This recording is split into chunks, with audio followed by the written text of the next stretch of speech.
ಸಹೋದರ ಸಹೋದರಿಯರೇ, ಸಮಗ್ರ ಸತ್ಯವೇದ ಅಧ್ಯಯನ ಕಾರ್ಯಕ್ರಮಕ್ಕೆ ಪ್ರೀತಿಯಿಂದ ಸ್ವಾಗತಿಸುತ್ತೇವೆ. ಯೋಹಾನನು ಬರೆದ ಸುವಾರ್ತೆಯ ಅಧ್ಯಯನದ ಕೊನೆಯ ಕಾರ್ಯಕ್ರಮಕ್ಕೆ ನಾವು ಬಂದಿದ್ದೇವೆ. ಇಲ್ಲಿಯವರೆಗೆ ದೇವರು ನಮಗೆ ಎಷ್ಟೋ ಸತ್ಯಗಳನ್ನು ತಿಳಿಸಿದ್ದಾನೆ. ಅದನ್ನು ವರ್ಣಿಸಲು ಅಸಾಧ್ಯ. ಕಳೆದ ಎಲ್ಲ ಕಾರ್ಯಕ್ರಮದಲ್ಲಿ ನಾವು ಕಲಿತ ಪಾಠಗಳನ್ನು ನೆನಪಿಸಿಕೊಂಡು ದೇವರಿಗೆ ಸ್ತೋತ್ರ ಸಲ್ಲಿಸೋಣ.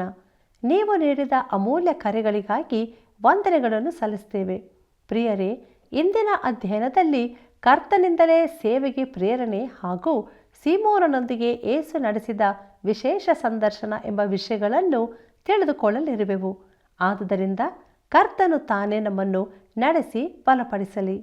ನಿನ್ನ ನಂಬಿಕೆಯೇ ನಿನ್ನನ್ನು ಸ್ವಸ್ಥ ಮಾಡಿತು, ಸಮಾಧಾನದಿಂದ ಹೋಗು ಎಂಬುದಾಗಿ ಹೇಳಿದಂಥ ನಮ್ಮ ರಕ್ಷಕನಾದ ಯೇಸು ಕ್ರಿಸ್ತನ ಅತಿ ಅಮೂಲ್ಯವಾದ ಹೆಸರಿನಲ್ಲಿ ನಿಮ್ಮನ್ನು ಮತ್ತೊಂದು ಆವರ್ತಿ ವಂದಿಸುತ್ತಾ ಇಂದಿನ ಸತ್ಯವೇದ ಅಧ್ಯಯನಕ್ಕೆ ಬಹುಪ್ರೀತಿಯಿಂದ ಸ್ವಾಗತಿಸುತ್ತೇನೆ. ಕರ್ತನಲ್ಲಿ ಪ್ರಿಯ ದೇವಜನರೇ, ಇಂದಿನ ಕಾರ್ಯಕ್ರಮದೊಂದಿಗೆ ಯೋಹಾನನು ಬರೆದ ಸುವಾರ್ತೆಯ ಧ್ಯಾನವು ಮುಕ್ತಾಯಗೊಳ್ಳುತ್ತದೆ. ಸರ್ವಶಕ್ತನಾದ ದೇವರು ತನ್ನ ಅಪಾರವಾದ ಕೃಪೆಯಿಂದ ಈ ಸುವಾರ್ತೆಯ 21 ಅಧ್ಯಾಯಗಳನ್ನು 40 ಅಧ್ಯಯನಗಳ ಮೂಲಕವಾಗಿ ವಚನವಾಗಿ ಧ್ಯಾನಿಸುವಂತೆ ಸಹಾಯ ಮಾಡಿದ್ದಾನೆ. ಆತನ ನಾಮಕ್ಕೆ ಸ್ತೋತ್ರವಾಗಲಿ. ಇಂದು ನಾವು ಯೋಹಾನನು ಬರೆದ ಸುವಾರ್ತೆ 21ನೇ ಅಧ್ಯಾಯ 12ರಿಂದ 24 ವಚನಗಳನ್ನು ಧ್ಯಾನ ಮಾಡಿಕೊಳ್ಳೋಣ. ನಮ್ಮ ಇಂದಿನ ಧ್ಯಾನವನ್ನು ಆರಂಭಿಸುವ ಹಾಗೆ ದಯಮಾಡಿ ನಿಮ್ಮ ಸತ್ಯವೇದದಲ್ಲಿ ಯೋಹಾನನು ಬರೆದ ಸುವಾರ್ತೆ 21ನೇ ಅಧ್ಯಾಯ 12ರಿಂದ 14 ವಚನಗಳನ್ನು ಗಮನಿಸಿರಿ. ಅಲ್ಲಿ ನಾವು ಹೀಗೆ ನೋಡುತ್ತೇವೆ: ಯೇಸು ಅವರಿಗೆ ಬಂದು ಊಟ ಮಾಡಿರಿ ಎಂದು ಹೇಳಿದನು. ಶಿಷ್ಯರು ಆತನನ್ನು ಸ್ವಾಮಿಯವರೆಂದು ತಿಳಿದಿದ್ದರಿಂದ ನೀನಾರೆಂದು ವಿಚಾರಿಸುವುದಕ್ಕೆ ಅವರಲ್ಲಿ ಒಬ್ಬರೂ ಧೈರ್ಯ ಪಡಲಿಲ್ಲ. ಯೇಸು ಬಂದು ರೊಟ್ಟಿಯನ್ನು ತೆಗೆದುಕೊಂಡು ಅವರಿಗೆ ಕೊಟ್ಟನು, ಹಾಗೆಯೇ ಮೀನನ್ನೂ ಕೊಟ್ಟನು. ಯೇಸು ಸತ್ತು ಜೀವದಿಂದೆದ್ದ ಮೇಲೆ ಶಿಷ್ಯರಿಗೆ ಕಾಣಿಸಿಕೊಂಡದ್ದು ಇದು 3ನೇ ಸಾರಿ ಎಂಬುದಾಗಿ. ಕರ್ತನಲ್ಲಿ ಪ್ರಿಯರೇ, ಎಂಥ ಪ್ರೀತಿಪೂರ್ವಕವಾದ ಆಹ್ವಾನವಲ್ಲವೇ? ನೀವು ಲೋಕಕ್ಕೆ ಹೊರಟು ಹೋಗಿ ಸುವಾರ್ತೆಯನ್ನು ಸಾರಿರಿ ಎಂದು ಯೇಸು ಕ್ರಿಸ್ತನು ತಾನೇ ಹೇಳಿದ್ದಾನೆ. ಮಾರ್ಕನು ಬರೆದ ಸುವಾರ್ತೆ 16ನೇ ಅಧ್ಯಾಯ 15ನೇ ವಚನ. ಆದರೆ ಅದಕ್ಕಿಂತ ಮೊದಲು ನೀವು ಬಂದು ಆತನೊಂದಿಗೆ ಉಪಹಾರ ಸೇವಿಸಬೇಕೆಂದು ಆತನು ಬಯಸುತ್ತಾನೆ.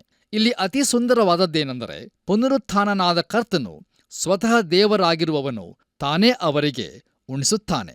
ನಮ್ಮ ಧ್ಯಾನದಲ್ಲಿ ಮುಂದುವರೆದು ನಾವು 15ರಿಂದ 17 ವಚನಗಳನ್ನು ಓದುವಾಗ ಅಲ್ಲಿ ಹೀಗೆ ಬರೆದದೆ: ಅವರು ಊಟ ಮಾಡಿದ ಮೇಲೆ ಯೇಸು ಸೀಮೋನ್ ಪೇತ್ರನನ್ನು, ಯೋಹಾನನ ಮಗನಾದ ಸೀಮೋನನೇ, ನೀನು ಇವರಿಗಿಂತ ಹೆಚ್ಚಾಗಿ ನನ್ನ ಮೇಲೆ ಪ್ರೀತಿ ಇಟ್ಟಿದ್ದೀಯೋ ಎಂದು ಕೇಳಲು ಅವನು, ಹೌದು ಸ್ವಾಮಿ, ನಿನ್ನ ಮೇಲೆ ಮಮತೆ ಇಟ್ಟಿದ್ದೇನೆಂಬುದನ್ನು ನೀನೇ ಬಲ್ಲೆ ಅಂದನು. ಆತನು ಅವನಿಗೆ, ನನ್ನ ಕುರಿಮರಿಗಳನ್ನು ಮೇಯಿಸು ಎಂದು ಹೇಳಿದನು. ಆತನು ತಿರುಗಿ 2ನೇ ಸಾರಿ ಅವನನ್ನು, ಯೋಹಾನನ ಮಗನಾದ ಸೀಮೋನನೇ, ನನ್ನ ಮೇಲೆ ಪ್ರೀತಿ ಇಟ್ಟಿದ್ದೀಯೋ ಎಂದು ಕೇಳಲು ಅವನು, ಹೌದು ಸ್ವಾಮಿ, ನಿನ್ನ ಮೇಲೆ ಮಮತೆ ಇಟ್ಟಿದ್ದೇನೆಂಬುದನ್ನು ನೀನೇ ಬಲ್ಲೆ ಅಂದನು. ಆತನು ಅವನಿಗೆ, ನನ್ನ ಕುರಿಗಳನ್ನು ಕಾಯಿ ಎಂದು ಹೇಳಿದನು. ಆತನು 3ನೇ ಸಾರಿ, ಯೋಹಾನನ ಮಗನಾದ ಸೀಮೋನನೇ, ನನ್ನ ಮೇಲೆ ಮಮತೆ ಇಟ್ಟಿದ್ದೀಯೋ ಎಂದು ಕೇಳಿದನು. 3ನೇ ಸಾರಿ ಆತನು ನನ್ನ ಮೇಲೆ ಮಮತೆ ಇಟ್ಟಿದ್ದೀಯೋ ಎಂದು ತನ್ನನ್ನು ಕೇಳಿದ್ದಕ್ಕೆ ಪೇತ್ರನು ದುಃಖಪಟ್ಟು, ಸ್ವಾಮಿ, ನೀನು ಎಲ್ಲಾ ಬಲ್ಲೆ, ನಿನ್ನ ಮೇಲೆ ನಾನು ಮಮತೆ ಇಟ್ಟಿದ್ದೇನೆಂಬುದು ನಿನಗೆ ತಿಳಿದದೆ ಅಂದನು. ಅವನಿಗೆ ಯೇಸು, ನನ್ನ ಕುರಿಗಳನ್ನು ಮೇಯಿಸು ಎಂಬುದಾಗಿ. ಕರ್ತನಲ್ಲಿ ನನ್ನ ಪ್ರಿಯ ಆತ್ಮೀಯ ಸ್ನೇಹಿತರೆ, ಯೇಸು ಕ್ರಿಸ್ತನು ಸೀಮೋನ್ ಪೇತ್ರನನ್ನು ಕರೆದನು. ಈ ತಡವರಿಸುವ ಹಾಗೂ ಸೋಲುವ ಶಿಷ್ಯನನ್ನು ಆತನು ಸೇವೆಗೆ ಕರೆಯುತ್ತಾನೆ. ಪ್ರಿಯರೇ, ಈ ಸಂದರ್ಶನದಿಂದ ಒಂದು ಪ್ರಾಮುಖ್ಯವಾದಂಥ ಸಂಗತಿಯನ್ನು ನಾವು ಕಲಿಯುತ್ತೇವೆ. ನೋಡಿರಿ, ರಕ್ಷಕನ ಕಡೆಗಿನ ಪ್ರೀತಿಯು ಸೇವೆಯ ಪೂರ್ವದ ಅಗತ್ಯದ ವಿಷಯವಾಗಿರುತ್ತದೆ. ಕರ್ತನು ಪೇತ್ರನನ್ನು 3 ಪ್ರಶ್ನಿಸುತ್ತಾನೆ ಮತ್ತು ಪ್ರತಿ ಸಾರಿಯೂ ಪೇತ್ರನು ಉತ್ತರಿಸುತ್ತಾನೆ ಮತ್ತು 3 ಸಾರಿಯೂ ಯೇಸುಕ್ರಿಸ್ತನು ಅವನಿಗೆ ತನ್ನ ಆದೇಶವನ್ನು ತಿಳಿಸುತ್ತಾನೆ. ಹಾಗಾದರೆ 3 ಸಾರಿ ಯಾಕೆ? ಪ್ರಿಯರೇ, ದಯಮಾಡಿ ಗಮನಿಸಿರಿ. ಡಾಕ್ಟರ್ ಗಾಡೆಟ್ ಅವರು ಹೀಗೆ ಹೇಳುತ್ತಾರೆ: ಪೇತ್ರನು ಯೇಸುಕ್ರಿಸ್ತನನ್ನು 3 ಸಾರಿ ಅಲ್ಲಗಳೆದದ್ದರಿಂದ ಈಗ ಆತನ ಕಡೆಗಿನ ಭಕ್ತಿಯನ್ನು 3 ಬಾರಿ ದೃಢಪಡಿಸುವಂತೆ ಮಾಡುತ್ತಾನೆ ಎಂಬುದಾಗಿ. ಇದು ಒಂದು ಕಾರಣವಾಗಿರಬಹುದು. ಆದರೂ ಪ್ರಿಯರೇ, ಅದಕ್ಕಿಂತ ಹೆಚ್ಚಿನದೂ ಇದೆ. ನೋಡಿರಿ, ಸಿಮೋನ್ ಪೇತ್ರನು ಇತರ ಶಿಷ್ಯರೊಂದಿಗೆ ಸೇವೆಗೆ ಮತ್ತು ನಿಜವಾಗಿ ಅಪೊಸ್ತಲತನಕ್ಕೆ ಕರೆಯಲ್ಪಟ್ಟದ್ದು ಅದ್ಭುತವಾದ ರೀತಿಯಲ್ಲಿ ಮೀನುಗಳು ಸಿಕ್ಕಿದ ಬಳಿಕವೇ. ಪ್ರಿಯರೇ, ಮಾರ್ಕ ಹಾಗೂ ಲೂಕನ ಸುವಾರ್ತೆಗಳಲ್ಲಿ ಬರೆದ ಮೀನು ಹಿಡಿದ ಇನ್ನೊಂದು ಘಟನೆಯನ್ನು ನಾವು ಗಮನಿಸುವುದಾದರೆ, ಕರ್ತನು ಅವರಿಗೆ ಮೀನು ಹಿಡಿಯುವ ನಿರ್ದೇಶನ ನೀಡಿದ ಬಳಿಕ ಅವರ ಬಲೆಗಳು ಹರಿದವು ಮತ್ತು ಬಳಿಕ ಆತನು ಅವರನ್ನು ಅಪೊಸ್ತಲರನ್ನಾಗಿ ನೇಮಿಸಿದನು.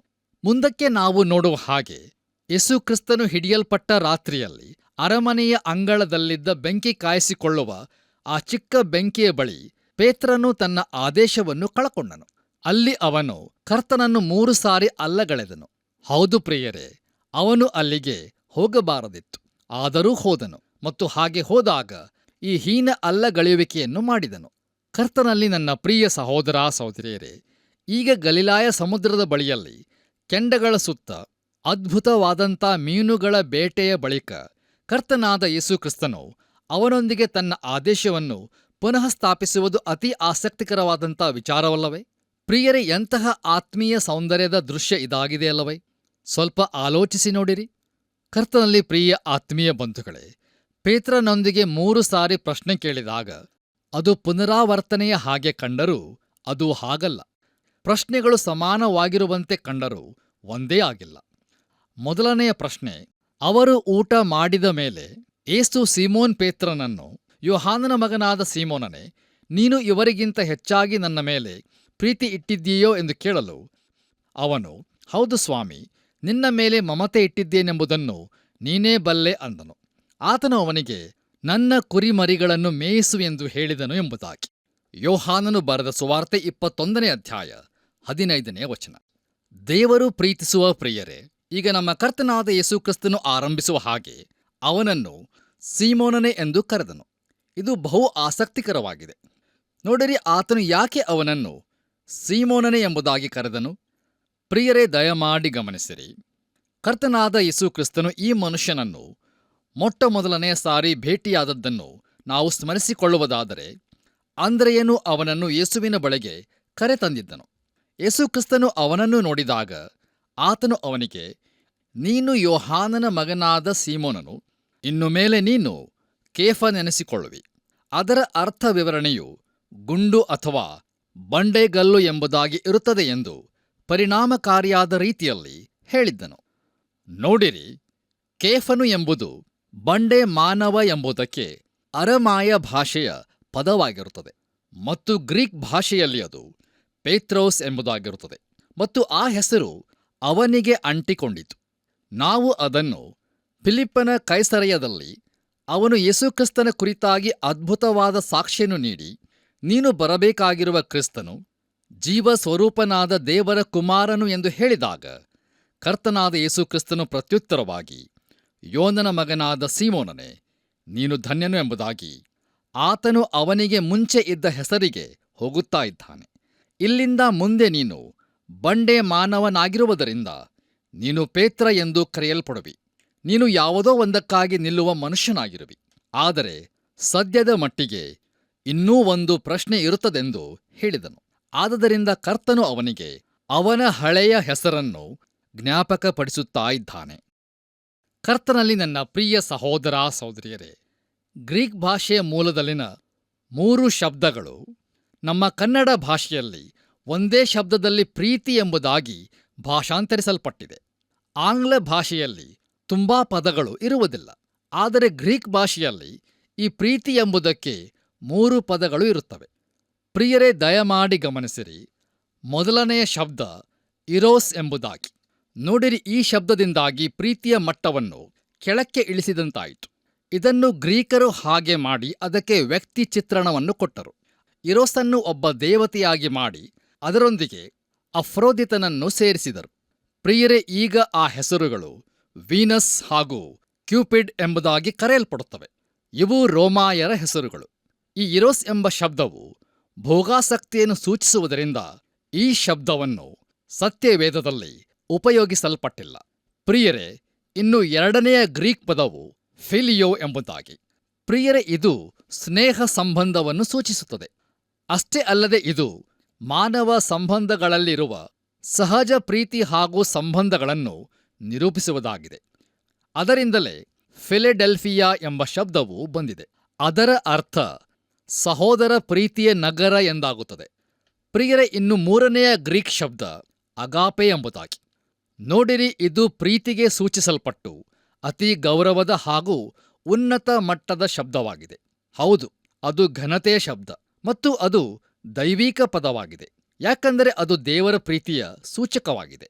ನಮ್ಮ ಕರ್ತನಾದ ಯೇಸು ಕ್ರಿಸ್ತನು ಪದಗಳ ಆಯ್ಕೆಯನ್ನು ಮಾಡುವಾಗ ಇರೋಸ್ ಹಾಗೂ ಫೀಲಿಯಾ ಎಂಬ ಪದಗಳನ್ನು ಬಿಟ್ಟು ಅಗಾಪೆ ಎಂಬ ಪದವನ್ನೇ ಉಪಯೋಗಿಸುತ್ತಾನೆ. ಆದ್ದರಿಂದ ಸೀಮೋನನೇ, ನಿನ್ನ ಪೂರ್ಣ ಹೃದಯದಿಂದ ನನ್ನನ್ನು ಪ್ರೀತಿಸುತ್ತೀಯಾ ಎಂಬುದಾಗಿ. ನೋಡಿರಿ, ಸರಿಯಾದ ಬೋಧನೆ ಹಾಗೂ ಸರಿಯಾದ ವಿಶ್ವಾಸದ ಅರಿಕೆಗಳಿರುವುದು ಒಳ್ಳೆಯದೇ. ಆದರೆ ರಕ್ಷಣೆಯ ಪ್ರೀತಿಯ ವಿಷಯವಾಗಿದೆ. ನೀನು ಕರ್ತನನ್ನು ಪ್ರೀತಿಸುವುದಾದರೆ ಯಾವ ಸಂಬಂಧವೂ ಇರಲಾರದು. ಆದ್ದರಿಂದಲೇ ಸೀಮೋನನೇ, ನೀನು ಇವರಿಗಿಂತ ಹೆಚ್ಚಾಗಿ ನನ್ನನ್ನು ಪ್ರೀತಿಸುತ್ತೀಯಾ ಎಂಬುದಾಗಿ ನೋಡುವಾಗ ಈ ಪ್ರೀತಿ ಅತ್ಯುನ್ನತವಾದಂಥ ಶಬ್ದವಾಗಿದೆ. ಕರ್ತನಲ್ಲಿ ನನ್ನ ಪ್ರಿಯ ಆತ್ಮೀಯ ಬಂಧುಗಳೇ, ಒಂದು ವೇಳೆ ನನಗೆ ಆಯ್ಕೆಯ ಸ್ವಾತಂತ್ರ್ಯವಿರುತ್ತಿದ್ದರೆ ನಾನು ವಿಶ್ವಾಸ ಎಂಬುದಕ್ಕೆ ಕ್ರೈಸ್ತತ್ವದ ಅತ್ಯುನ್ನತವಾದಂಥ ಶಬ್ದವನ್ನಾಗಿ ಉಪಯೋಗಿಸುತ್ತಿದ್ದೆ. ಪ್ರಿಯರೇ, ನಿಜವಾಗಿ ನೋಡಿದರೆ ವಿಶ್ವಾಸ ಎನ್ನುವಂಥದ್ದು ಯಾವುದೇ ಧರ್ಮಕ್ಕೂ ಪ್ರಾಮುಖ್ಯವಾಗಿರುವ ಶಬ್ದವಾಗಿದೆ. ಆದರೆ ಇದಕ್ಕೆ ಸತ್ಯವೇದವೇ ಉತ್ತರವನ್ನು ಕೊಡುತ್ತದೆ. ಕೊರಿಂಥದವರಿಗೆ ಬರೆದ ಮೊದಲನೆಯ ಪತ್ರಿಕೆ 13ನೇ ಅಧ್ಯಾಯ 13ನೇ ವಚನವನ್ನು ನಾವು ಗಮನಿಸುವಾಗ ಅಲ್ಲಿ ಹೀಗೆ ಬರೆದದೆ, ಹೀಗಿರುವುದರಿಂದ ನಂಬಿಕೆ, ನಿರೀಕ್ಷೆ, ಪ್ರೀತಿ ಈ ಮೂರೇ ನಿಲ್ಲುತ್ತವೆ. ಇವುಗಳಲ್ಲಿ ದೊಡ್ಡದು ಪ್ರೀತಿಯೇ ಎಂಬುದಾಗಿ ನೋಡುತ್ತೇವೆ. ಆದರೆ ಪ್ರಿಯರೇ, ನಾನು ನಂಬಿಕೆಯನ್ನೇ ಯಾಕೆ ಆರಿಸಿದ್ದೇನೆಂದರೆ, ನಂಬಲ್ಪಡುವಂಥದ್ದು ಪ್ರೀತಿಸಲ್ಪಡುವುದಕ್ಕಿಂತಲೂ ಹೆಚ್ಚಿನದು. ನೋಡಿರಿ, ಜನರು ಒಬ್ಬರನ್ನೊಬ್ಬರು ಪ್ರೀತಿಸುವುದು ಸುಲಭ, ಆದರೆ ವಿಶ್ವಾಸಿಸುವುದು ಬಹು ಅಪರೂಪದ ಸಂಗತಿಯಾಗಿದೆ. ಈಗ ಒಂದು ಕ್ಷಣ ನನ್ನೊಂದಿಗೆ ಆಲೋಚಿಸಿರಿ. ಸೀಮೋನ್ ಪೇತ್ರನು ಕರ್ತನಿಗೆ ಅಪನಂಬಿಗಸ್ತನಾದನು. ಒಂದು ವೇಳೆ ಕರ್ತನಿಗೆ ಪೇತ್ರನ ಮೇಲಿನ ವಿಶ್ವಾಸ ಹೋಗಿರಬಹುದು, ಆದರೆ ಆತನು ಪೇತ್ರನನ್ನು ಪ್ರೀತಿಸಿದನು. ಅದು ಎಂಥ ಪ್ರೀತಿ! ಯೋಹಾನನು ಬರೆದ ಸುವಾರ್ತೆ 15ನೇ ಅಧ್ಯಾಯ 13ನೇ ವಚನದಲ್ಲಿ ನಾವು ಹೀಗೆ ನೋಡುತ್ತೇವೆ, ಪ್ರಾಣವನ್ನೇ ಸ್ನೇಹಿತರಿಗೋಸ್ಕರ ಕೊಡುವ ಪ್ರೀತಿಗಿಂತ ಹೆಚ್ಚಿನ ಪ್ರೀತಿಯು ಯಾವುದೂ ಇಲ್ಲ ಎಂಬುದಾಗಿ. ಪ್ರಿಯರೇ, ದಯಮಾಡಿ ಗಮನಿಸಿರಿ. ಪೇತ್ರನು ಯೇಸುವನ್ನು ಅಲ್ಲಗಳೆಯುತ್ತಿದ್ದಾಗ ನಮ್ಮ ಕರ್ತನಾದ ಯೇಸು ಕ್ರಿಸ್ತನು ಅವನಿಗಾಗಿ ಪ್ರಾಣವನ್ನು ಕೊಡುವುದಕ್ಕಾಗಿ ಕ್ರೂಜೆಗೆ ಹೋಗುತ್ತಿದ್ದನು. ಮುಂದೆ ಪೇತ್ರನು ತನ್ನ ಮೊದಲ ಪತ್ರಿಕೆಯಲ್ಲಿ ಹೀಗೆ ಬರೆಯುತ್ತಾನೆ. ಪೇತ್ರನು ಬರೆದ ಮೊದಲನೆಯ ಪತ್ರಿಕೆ 2ನೇ ಅಧ್ಯಾಯ 24ನೇ ವಚನದಲ್ಲಿ ನಾವು ಹೀಗೆ ನೋಡುತ್ತೇವೆ, ಆತನು ನಮ್ಮ ಪಾಪಗಳನ್ನು ತಾನೇ ತನ್ನ ದೇಹದಲ್ಲಿ ಹೊತ್ತುಕೊಂಡು ಮರಣದ ಕಂಬವನ್ನು ಏರಿದನು. ನಾವು ಪಾಪದ ಪಾಲಿಗೆ ಸತ್ತು ನೀತಿವಂತರಾಗುವಂತೆ ಆತನ ಬಾಸುಂಡೆಗಳಿಂದ ನಿಮಗೆ ಗುಣವಾಯಿತು ಎಂಬುದಾಗಿ.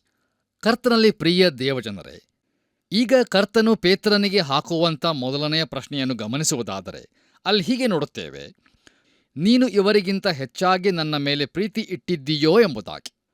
ಪ್ರಿಯರೇ, ಆತನು ಇಲ್ಲಿ ಕೇಳುತ್ತಿರುವುದೇನೆಂದರೆ, ಇವರೆಲ್ಲರೂ ನನ್ನನ್ನು ಪ್ರೀತಿಸುವುದಕ್ಕಿಂತ ಹೆಚ್ಚಾಗಿ ನೀನು ನನ್ನನ್ನು ಪ್ರೀತಿಸುತ್ತೀಯೋ ಎಂಬುದಾಗಿ. ನಾವು ಒಂದು ವೇಳೆ ಸ್ಮರಿಸಿಕೊಳ್ಳುವುದಾದರೆ, ಯೇಸು ಕ್ರಿಸ್ತನು ತನ್ನ ಶಿಷ್ಯರೊಂದಿಗೆ ಕಳೆದ ಸಾರಿ ಆ ಮೇಲಂತಸ್ತಿನಲ್ಲಿ ಕಡೇ ಭೋಜನವನ್ನು ಮಾಡುತ್ತಿರುವ ಸಮಯದಲ್ಲಿ ನಿಮ್ಮಲ್ಲಿ ಒಬ್ಬನು ನನ್ನನ್ನು ಅಲ್ಲಗಳೆಯುತ್ತಾನೆ ಎಂಬುದಾಗಿ ಹೇಳಿದ್ದನು. ಆಗ ಹೌದು, ನಾನೂ ಸಹ ಈ ಗುಂಪಿನ ಮೇಲೆ ಭರವಸವನ್ನು ಇಡುವುದಿಲ್ಲ, ಆದರೆ ಇಲ್ಲಿ ಆತುಕೊಳ್ಳಬಹುದಾದ ವ್ಯಕ್ತಿ ನಾನಿದ್ದೇನೆ, ನೀನು ನನ್ನ ಮೇಲೆ ಅವಲಂಬಿತನಾಗಬಹುದು ಎಂಬುದಾಗಿ ಸೀಮೋನ್ ಪೇತ್ರನ ಸಂದೇಹರಹಿತ ಆಲೋಚನೆಯಾಗಿತ್ತು. ಕರ್ತನಾದ ಯೇಸು ಕ್ರಿಸ್ತನು ಅವನಿಗೆ ಹೀಗೆ ಹೇಳಿದನು, ಯೋಹಾನನ ಮಗನಾದ ಸೀಮೋನನೇ, ಈ ಇತರ ನನ್ನ ಶಿಷ್ಯರು ನನ್ನನ್ನು ಪ್ರೀತಿಸುವುದಕ್ಕಿಂತ ಹೆಚ್ಚಾಗಿ ನೀನು ನನ್ನನ್ನು ಪ್ರೀತಿಸುತ್ತೀ ಎಂದು ಹೇಳಲು ಈಗ ನೀನು ಸಿದ್ಧನಾಗಿರುವಿಯೋ ಎಂಬುದಾಗಿ. ಪ್ರಿಯರೇ, ಈಗ ಸೀಮೋನ್ ಪೇತ್ರನು ಹೇಳುವುದನ್ನು ಗಮನಿಸಿರಿ. ಹೌದು ಕರ್ತನೇ, ನಿನ್ನ ಮೇಲೆ ಮಮತೆ ಇಟ್ಟಿದ್ದೇನೆಂಬುದನ್ನು ನೀನೇ ಬಲ್ಲೆ ಎಂಬುದಾಗಿ. ಪ್ರಿಯರೇ, ದಯಮಾಡಿ ಗಮನಿಸಿರಿ. ಇಲ್ಲಿ ಪೇತ್ರನು ಅಗಾಪೆ ಪದವನ್ನು ಉಪಯೋಗಿಸದೆ ಫಿಲಿಯೋ ಎಂಬ ಪದವನ್ನು ಉಪಯೋಗಿಸುತ್ತಿರುವನು. ಹೌದು, ನಿನ್ನ ಮೇಲೆ ಮಮತೆ ಇಟ್ಟಿದ್ದೇನೆ ಎಂಬುದಾಗಿ ಅವನು ಹೇಳುತ್ತಿರುವನು. ಹಾಗಾದರೆ ಪ್ರಿಯರೇ, ಯೇಸು ಕ್ರಿಸ್ತನು ಉಪಯೋಗಿಸಿದ ಶಬ್ದವನ್ನೇ ಪೇತ್ರನು ಯಾಕೆ ಬಳಸಲಿಲ್ಲ? ಪ್ರಿಯರೇ, ಒಂದು ವೇಳೆ ನೀವು ನನ್ನನ್ನು ಕೇಳುವುದಾದರೆ, ಈಗ ಪೇತ್ರನಲ್ಲಿ ಕೊಚ್ಚಿಕೊಳ್ಳುವಂಥ ಸ್ವಭಾವವು ಹೋಗಿದೆ. ತಾನು ಏನು ಮಾಡಲಿದ್ದೇನೆಂದು ಅವನು ಹೊಗಳಿಕೊಳ್ಳಲಿಲ್ಲ. ನೋಡಿರಿ, ಇಂದಿನಿಂದ ಅವನು ಹೆಚ್ಚಿನದನ್ನು ಮಾಡಲಿದ್ದಾನೆ, ಆದರೆ ಅದರ ಕುರಿತಾಗಿ ಹೇಳಿಕೊಳ್ಳುವುದಿಲ್ಲ. ಅವನು ಕೇವಲ ನಿನ್ನ ಮೇಲೆ ಮಮತೆ ಇಟ್ಟಿದ್ದೇನೆ ಎಂದು ಮಾತ್ರ ಹೇಳಿದನು. ಪ್ರಿಯರೇ, ಈಗ ಯೇಸು ಕ್ರಿಸ್ತನ ಉತ್ತರವನ್ನು ಗಮನಿಸಿರಿ, ನನ್ನ ಕುರಿಮರಿಗಳನ್ನು ಮೇಯಿಸು ಎಂಬುದಾಗಿ. ಸೀಮೋನ್ ಪೇತ್ರನೇ, ನೀನು ನನ್ನನ್ನು ಪ್ರೀತಿಸುವುದಾದರೆ ನೀನು ಹೋಗಿ ಚಿಕ್ಕ ಕುರಿಮರಿಗಳನ್ನು ಮೇಯಿಸಬೇಕೆಂದು ನಾನು ಅಪೇಕ್ಷಿಸುತ್ತೇನೆ ಎಂಬುದಾಗಿ. ಇನ್ನು ಎರಡನೆಯ ಪ್ರಶ್ನೆ 16ನೇ ವಚನವನ್ನು ಗಮನಿಸಿರಿ. ಆತನು ಅವನನ್ನು ತಿರುಗಿ ಎರಡನೆಯ ಸಾರಿ, ಯೋನನ ಮಗನಾದ ಸೀಮೋನನೇ, ನನ್ನ ಮೇಲೆ ಪ್ರೀತಿ ಇಟ್ಟಿದ್ದೀಯಾ ಎಂಬುದಾಗಿ ಕೇಳಲು ಅವನು, ಹೌದು ಸ್ವಾಮಿ, ನಿನ್ನ ಮೇಲೆ ಮಮತೆ ಇಟ್ಟಿದ್ದೇನೆಂಬುದನ್ನು ನೀನೇ ಬಲ್ಲೆ ಅಂದನು ಎಂಬುದಾಗಿ. ಕರ್ತನಲ್ಲಿ ಪ್ರಿಯರೇ, ಆತನು ಅವನಿಗೆ ನನ್ನ ಕುರಿಗಳನ್ನು ಕಾಯಿ ಎಂದು ಹೇಳಿದನು. ಪ್ರಿಯರೇ, ದಯಮಾಡಿ ಗಮನಿಸಿರಿ, ಈ ಸಲ ಯೇಸು ಕ್ರಿಸ್ತನು ಇವರಿಗಿಂತ ಹೆಚ್ಚಾಗಿ ಎಂಬ ಭಾಗವನ್ನು ಬಿಡುತ್ತಾನೆ. ಆತನು ಈಗ ಹೇಳುತ್ತಿದ್ದಾನೆ, ಸಿಮೋನ್ ಪೇತ್ರನೇ, ನೀನು ಈಗ ನಿನ್ನನ್ನು ಹೊಗಳಿಕೊಳ್ಳಲಾರೆನೆಂದು ನನಗೆ ತಿಳಿದದೆ. ಆದರೆ ನನ್ನನ್ನು ಪ್ರೀತಿಸುತ್ತೇನೆ ಎಂದು ಎಂದಾದರೂ ಹೇಳಬಾರದೆ ಎಂಬುದಾಗಿ. ಇಲ್ಲಿ ಆತನು ಪೇತ್ರನನ್ನು ಇನ್ನೂ ಮೇಲಣ ಹಂತಕ್ಕೆ ಎತ್ತುವವನಾಗಿದ್ದಾನೆ. ಆದರೆ ಸೀಮೋನ್ ಪೇತ್ರನು ಹಾಗೆ ಏರಲಾಗಲಿಲ್ಲ. ಅವನು ಈಗ ಹೊಗಳಿಕೊಳ್ಳುವುದಕ್ಕೆ ಹೋಗುವುದೇ ಇಲ್ಲ. ಬದಲಾಗಿ ಅವನು ಒಂದು ಕೆಳಗಿನ ಹಂತದಲ್ಲೇ ಇರುತ್ತಾನೆ. ಪ್ರಿಯರೇ, ಈಗ ಅವನ ಒಪ್ಪುವಿಕೆಯನ್ನು ಗಮನಿಸಿರಿ. ಹೌದು ಸ್ವಾಮಿ, ನಿನ್ನ ಮೇಲೆ ಮಮತೆ ಇಟ್ಟಿದ್ದೇನೆಂಬುದನ್ನು ನೀನೇ ಬಲ್ಲೆ ಎಂದು. ಯಾಕಂದರೆ ಅವನು ಅದಕ್ಕಿಂತ ಹೆಚ್ಚಿನ ಸ್ಥಾನಕ್ಕೆ ಹತ್ತಲು ಭಯಪಟ್ಟನು. ಕರ್ತನಲ್ಲಿ ನನ್ನ ಪ್ರಿಯ ಸಹೋದರ ಸಹೋದರಿಯರೇ, ಈಗ ಯೇಸು ಕ್ರಿಸ್ತನು ಅವನಿಗೆ ಕೊಟ್ಟ ಎರಡನೆಯ ಪ್ರಬೋಧನೆಯನ್ನು ಗಮನಿಸಿರಿ. ನನ್ನ ಕುರಿಮರಿಗಳನ್ನು ಕಾಯಿ ಎಂಬುದಾಗಿ. ಇಲ್ಲಿ ಕುರಿಮರಿಗಳನ್ನು ಮೇಯಿಸು, ಕುರಿಗಳನ್ನು ಕಾಯಿ ಎಂಬುದಾಗಿ ನಾವು ನೋಡುವಾಗ ಇದರ ಅರ್ಥ ಚಿಕ್ಕ ಮರಿಗಳಿಗೆ ಆಹಾರ ನೀಡು ಮತ್ತು ದೊಡ್ಡ ಕುರಿಗಳನ್ನು ಶಿಸ್ತಿಗೊಳಪಡಿಸು ಎಂಬುದಾಗಿ.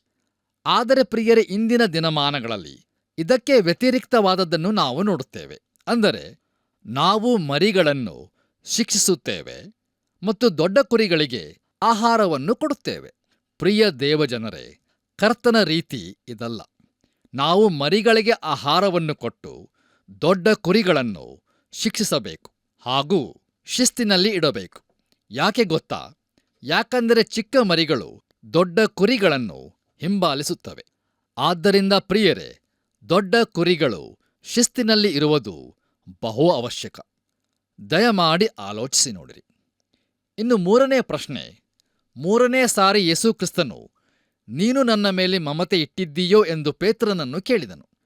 ನೋಡಿರಿ, ಈಗ ಆತನು ಪೇತ್ರನು ಉಪಯೋಗಿಸಿದ ಫಿಲಿಯೋ ಎಂಬ ಶಬ್ದವನ್ನೇ ಉಪಯೋಗಿಸಿದನು.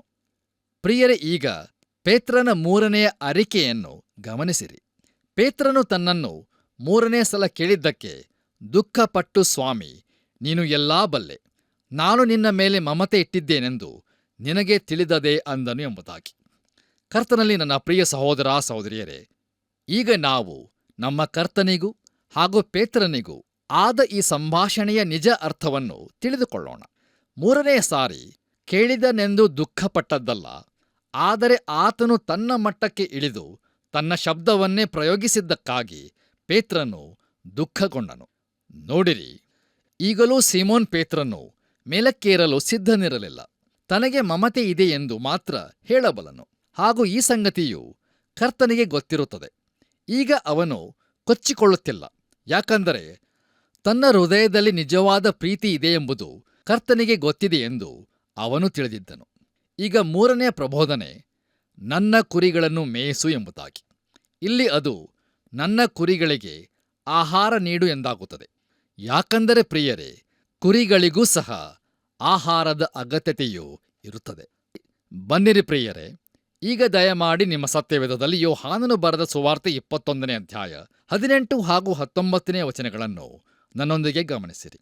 ಅಲ್ಲಿ ನಾವು ಹೀಗೆ ನೋಡುತ್ತೇವೆ, ನಿನಗೆ ನಿಜ ನಿಜವಾಗಿ ಹೇಳುತ್ತೇನೆ, ನೀನು ಯೌವನಸ್ಥನಾಗಿದ್ದಾಗ ನೀನೇ ನಡುವನ್ನು ಕಟ್ಟಿಕೊಂಡು ಇಷ್ಟ ಬಂದ ಕಡೆಗೆ ತಿರುಗಾಡುತ್ತಿದ್ದಿ.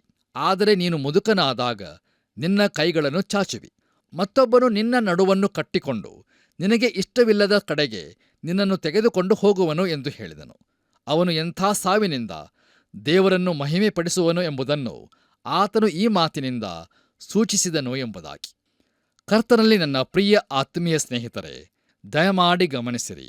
ಪೇತ್ರನು ಒಬ್ಬ ಹತಸಾಕ್ಷಿಯಾಗಲಿದ್ದಾನೆಂಬುದನ್ನು ಯೇಸುಕ್ರಿಸ್ತನು ತಾನೇ ಹೇಳುತ್ತಾನೆ. ತಾನು ಯೇಸುವಿಗೋಸ್ಕರ ತನ್ನ ಪ್ರಾಣವನ್ನು ಬೇಕಾದರೂ ಕೊಟ್ಟೇನೆಂದು ಪೇತ್ರನು ಈ ಹಿಂದೆ ಹೇಳಿದ್ದನು. ಈಗ ಅವನು ಅದನ್ನೇ ಮಾಡಲಿದ್ದಾನೆ. ನಮ್ಮ ಧ್ಯಾನದಲ್ಲಿ ಮುಂದುವರಿದು ನಾವು ಯೋಹಾನನು ಬರೆದ ಸುವಾರ್ತೆ 21ನೇ ಅಧ್ಯಾಯ 19-21 ವಚನಗಳನ್ನು ಓದುವಾಗ ಅಲ್ಲಿ ಹೀಗೆ ಬರೆದದೆ, ಇದನ್ನು ಹೇಳಿ ಆತನು ಅವನಿಗೆ, ನನ್ನನ್ನು ಹಿಂಬಾಲಿಸು ಎಂದು ಹೇಳಿದನು. ಪೇತ್ರನು ತಿರುಗಿಕೊಂಡು ಯೇಸುವಿಗೆ ಪ್ರಿಯನಾಗಿದ್ದ ಶಿಷ್ಯನು ಹಿಂದೆ ಬರುವುದನ್ನು ಕಂಡನು. ಆ ಶಿಷ್ಯನು ಊಟದಲ್ಲಿ ಯೇಸುವಿನ ಎದೆಯ ಕಡೆಗೆ ಬಾಗಿ, ಸ್ವಾಮಿ, ನಿನ್ನನ್ನು ಹಿಡುಕೊಡುವವನು ಯಾರೋ ಎಂದು ಕೇಳಿದವನೇ. ಇವನನ್ನು ಪೇತ್ರನು ಕಂಡು ಯೇಸುವನ್ನು, ಸ್ವಾಮಿ, ಇವನ ವಿಷಯವೇನು ಎಂದು ಕೇಳಲು ಎಂಬುದಾಗಿ. ಕರ್ತನಲ್ಲಿ ಪ್ರಿಯರೇ, ಈಗ ಇದು ಎಂದಿನ ಪೇತ್ರನ ಸ್ವಭಾವವಲ್ಲವೇ? ದಯಮಾಡಿ ಆಲೋಚಿಸಿ ನೋಡಿರಿ. ಅವನು ಹೇಳುತ್ತಿದ್ದಾನೆ, ನಾನೇನು ಮಾಡಲಿದ್ದೇನೆಂದು ಹೇಳಿದ್ದಿ, ಆದರೆ ಈಗ ಯೋಹಾನನು ಏನು ಮಾಡಲಿದ್ದಾನೆಂದು ತಿಳಿಸು ಎಂಬುದಾಗಿ. ಮುಂದುವರೆದು ನಾವು 22ನೇ ವಚನವನ್ನು ಓದುವಾಗ ಯೇಸು ಅವನಿಗೆ, ನಾನು ಬರುವ ತನಕ ಇವನು ಇರಬೇಕೆಂದು ನನಗೆ ಮನಸ್ಸಿದ್ದರೆ ಅದು ನಿನಗೇನು? ನೀನು ನನ್ನನ್ನು ಹಿಂಬಾಲಿಸು ಎಂದು ಹೇಳಿದನು ಎಂಬುದಾಗಿ ನೋಡುತ್ತೇವೆ. ಕರ್ತನಲ್ಲಿ ಪ್ರಿಯರೇ, ದಯಮಾಡಿ ಗಮನಿಸಿರಿ. ಈಗ ಯೇಸು ಕ್ರಿಸ್ತನು ಹೇಳುತ್ತಿದ್ದಾನೆ, ಸೀಮೋನನೇ ನೋಡು, ನೀನು ನನಗಾಗಿ ಸಾಯಲಿಕ್ಕಿದ್ದಿ, ಆದರೆ ಯೋಹಾನನು ಏನು ಮಾಡುತ್ತಾನೆನ್ನುವುದು ನಿನಗೆ ಸಂಬಂಧಪಟ್ಟದ್ದಲ್ಲ, ಆದರೆ ನೀನು ನನ್ನನ್ನು ಹಿಂಬಾಲಿಸು ಎಂಬುದಾಗಿ. ಬನ್ನಿರಿ ಪ್ರಿಯರೇ, ನಮ್ಮ ಇಂದಿನ ಧ್ಯಾನವನ್ನು ನಾವು ಮುಕ್ತಾಯಗೊಳಿಸುವ ಹಾಗೆ ಕೊನೆಯದಾಗಿ ನಾವು ಯೋಹಾನನು ಬರೆದ ಸುವಾರ್ತೆ 21ನೇ ಅಧ್ಯಾಯ 23 ಹಾಗೂ 24ನೇ ವಚನಗಳನ್ನು ಓದಿಕೊಳ್ಳೋಣ. ಅಲ್ಲಿ ನಾವು ಹೀಗೆ ನೋಡುತ್ತೇವೆ, ಇದರ ದೆಸೆಯಿಂದ ಆ ಶಿಷ್ಯನು ಸಾಯುವುದಿಲ್ಲವೆಂಬ ಮಾತು ಸಹೋದರರಲ್ಲಿ ಹಬ್ಬಿತು. ಆದರೆ ಅವನು ಸಾಯುವುದಿಲ್ಲವೆಂದು ಯೇಸು ಅವನಿಗೆ ಹೇಳಲಿಲ್ಲ. ನಾನು ಬರುವ ತನಕ ಅವನು ಇರಬೇಕೆಂದು ನನಗೆ ಮನಸ್ಸಿದ್ದರೆ ಅದು ನಿನಗೇನು ಎಂತಲೇ ಆತನು ಹೇಳಿದನು. ಈ ಸಂಗತಿಗಳನ್ನು ಬರೆದು ಇವುಗಳ ವಿಷಯವಾಗಿ ಸಾಕ್ಷಿ ಹೇಳುವ ಶಿಷ್ಯನು ಇವನೇ. ಇವನ ಸಾಕ್ಷಿ ಸತ್ಯವೆಂದು ನಾವು ಬಲ್ಲೆವು ಎಂಬುದಾಗಿ ನೋಡುತ್ತೇವೆ. ಕರ್ತನಲ್ಲಿ ಪ್ರೀತಿಯ ದೇವಜನರೇ, ಇಲ್ಲಿ ಆಸಕ್ತಿಕರವಾದಂಥ ಸಂಗತಿಯೊಂದಿದೆ. ನೋಡಿರಿ, ಅಜ್ಞಾನ ಇಲ್ಲವೇ ಜ್ಞಾನದ ಕೊರತೆಯು ನಾವು ಕರ್ತನ ಸೇವೆಯನ್ನು ಮಾಡದಿರುವುದಕ್ಕೆ ಕಾರಣವಾಗಿಲ್ಲ. ಕೆಲವರು ತಮಗೆ ಬೇಕಾದ ಎಲ್ಲ ಉತ್ತರವು ಸಿಕ್ಕುವ ತನಕ ತಾವು ಕರ್ತನ ಸೇವೆಯನ್ನು ಮಾಡುವುದಿಲ್ಲವೆಂದು ಹೇಳುತ್ತಾರೆ. ಪ್ರಿಯರೇ, ದಯಮಾಡಿ ಗಮನಿಸಿರಿ. ನಾನು ತಿಳಿಯಲಾಗದ ಅನೇಕ ಸಂಗತಿಗಳು ಇರುತ್ತವೆ. ಹಾಗೆಯೇ ನಾನು ತಿಳಿಯಲು ಅವಶ್ಯವಿಲ್ಲದ ಸಂಗತಿಗಳೂ ಸಹ ಇರುತ್ತವೆ. ನೋಡಿರಿ, ನನಗೆ ಸಂಬಂಧಿಸದ ಹಾಗೂ ನಾನು ತಿಳಿದುಕೊಳ್ಳಬೇಕೆನ್ನುವ ಅನೇಕ ಸಂಗತಿಗಳು ಕೂಡ ಇರುತ್ತವೆ. ಆದರೆ ಪ್ರಿಯರೇ, ಮುಖ್ಯವಾದಂಥ ಸಂಗತಿ ಏನೆಂದರೆ ನಾವು ಆತನನ್ನು ಹಿಂಬಾಲಿಸುವುದೇ ಆಗಿರುತ್ತದೆ. ದಯಮಾಡಿ ಆಲೋಚಿಸಿ ನೋಡಿರಿ. ಕರ್ತನಲ್ಲಿ ನನ್ನ ಪ್ರಿಯ ಸಹೋದರ ಸಹೋದರಿಯರೇ, ಯೋಹಾನನಿಗೆ ಏನೂ ಸಂಭವಿಸಲಿರುವುದೆಂಬುದನ್ನು ನಮ್ಮ ಕರ್ತನಾದ ಯೇಸು ಕ್ರಿಸ್ತನು ಪ್ರಕಟಿಸುವುದಿಲ್ಲ. ಯೋಹಾನನು ಸಾಯದಿರಬೇಕೆಂದು ನನ್ನ ಚಿತ್ತವಾದರೆ ಅದು ಪೇತ್ರನ ಸೇವೆಯ ಮೇಲಾಗಲಿ, ಇಲ್ಲವೇ ಪೇತ್ರನು ಯೇಸು ಕ್ರಿಸ್ತನನ್ನು ಹಿಂಬಾಲಿಸಬೇಕೆಂಬ ಕರ್ತವ್ಯದ ಮೇಲಾಗಲಿ ಯಾವ ಪ್ರಭಾವವನ್ನು ಬೀರಲಾರದೆಂದು ಕರ್ತನು ತಾನೇ ಹೇಳಿದ್ದಾನೆ. ಪ್ರಿಯರೇ, ಇದು ನಮಗೂ ಸಹ ತಿಳಿದುಕೊಳ್ಳಬೇಕಾಗಿರುವ ಅತಿ ಪ್ರಾಮುಖ್ಯವಾದಂಥ ಸತ್ಯಾಂಶವಾಗಿರುತ್ತದೆ. ಪೇತ್ರನು ಬರೆದ 2ನೇ ಪತ್ರಿಕೆ 1ನೇ ಅಧ್ಯಾಯ 14ನೇ ವಚನದಲ್ಲಿ ನಾವು ಹೀಗೆ ನೋಡುತ್ತೇವೆ, ಯಾಕಂದರೆ ನಮ್ಮ ಕರ್ತನಾದ ಯೇಸು ಕ್ರಿಸ್ತನು ನನಗೆ ತಿಳಿಸಿದ ಪ್ರಕಾರ ಈಗ ಗುಡಾರವನ್ನು ಕಿತ್ತು ಹಾಕುವ ಕಾಲ ಬೇಗನೆ ಬರುತ್ತದೆಂದು ಬಲ್ಲೆನು ಎಂಬುದಾಗಿ ನೋಡುತ್ತೇವೆ. ಪ್ರಿಯರೇ, ದಯಮಾಡಿ ಗಮನಿಸಿರಿ. ಚರಿತ್ರೆಯು ಹೇಳುತ್ತದೆ, ಪೇತ್ರನನ್ನು ಶಿಲುಬೆಗೆ ಹಾಕಲಿಕ್ಕಿರುವಾಗ ಅವನು ತನ್ನನ್ನು ತಲೆ ಕೆಳಗಾಗಿ ಕ್ರೂಜೆಗೆ ಹಾಕಬೇಕೆಂದು ಕೇಳಿಕೊಂಡನು. ಯಾಕಂದರೆ ತನ್ನ ಕರ್ತನನ್ನು ಕ್ರೂಜೆಗೆ ಹಾಕಿದಂತೆ ತಲೆ ಮೇಲಾಗಿ ಕ್ರೂಜೆಗೆ ಹಾಕಲ್ಪಡುವ ಯೋಗ್ಯತೆ ತನಗಿಲ್ಲವೆಂದು ಅವನು ಹೇಳಿದನು ಎಂಬುದಾಗಿ. ಹೌದು ಪ್ರಿಯರೇ, ನಮ್ಮ ಕರ್ತನಾದ ಯೇಸು ಕ್ರಿಸ್ತನು ನನ್ನ ಮನಸ್ಸಿನ ಒಡೆಯನು, ಮಾತ್ರವಲ್ಲದೆ ನನ್ನ ಹೃದಯದ ಒಡೆಯನು ಹಾಗೂ ನನ್ನ ಚಿತ್ತದ ಒಡೆಯನೂ ಆಗಿರಬೇಕು. ಆತನ ಪರಿಶುದ್ಧ ನಾಮಕ್ಕೆ ಸ್ತೋತ್ರವಾಗಲಿ. ಕರ್ತನಲ್ಲಿ ಪ್ರಿಯರೇ, ಇಲ್ಲಿಗೆ ಯೋಹಾನನು ಬರೆದ ಸುವಾರ್ತೆಯ ಅಧ್ಯಯನವು ಮುಕ್ತಾಯವಾಯಿತು. ಪ್ರಿಯ ದೇವಜನರೇ, ಯೋಹಾನನು ಬರೆದ ಸುವಾರ್ತೆಗಾಗಿ ನಾವು ದೇವರನ್ನು ಕೊಂಡಾಡೋಣ ಮತ್ತು ಈ ಅಧ್ಯಯನದ ಮೂಲಕ ದೇವರು ನಮ್ಮೊಂದಿಗೆ ಮಾತನಾಡಿದ್ದಾನೆಂದು ನಾನು ನಂಬುತ್ತೇನೆ. ಅಷ್ಟೇ ಅಲ್ಲದೆ ಪ್ರಿಯರೇ, ನಾವು ನಮ್ಮ ರಕ್ಷಕನಾದ ಯೇಸು ಕ್ರಿಸ್ತನ ಬಗ್ಗೆ ಅನೇಕ ಸಂಗತಿಗಳನ್ನು ನಾವು ಕಲಿತುಕೊಳ್ಳುವಂತೆ ದೇವರು ತಾನೇ ನಮಗೆ ಸಹಾಯ ಮಾಡಿದ್ದಾನೆ. ಆತನ ಪರಿಶುದ್ಧ ನಾಮಕ್ಕೆ ಸ್ತೋತ್ರವಾಗಲಿ.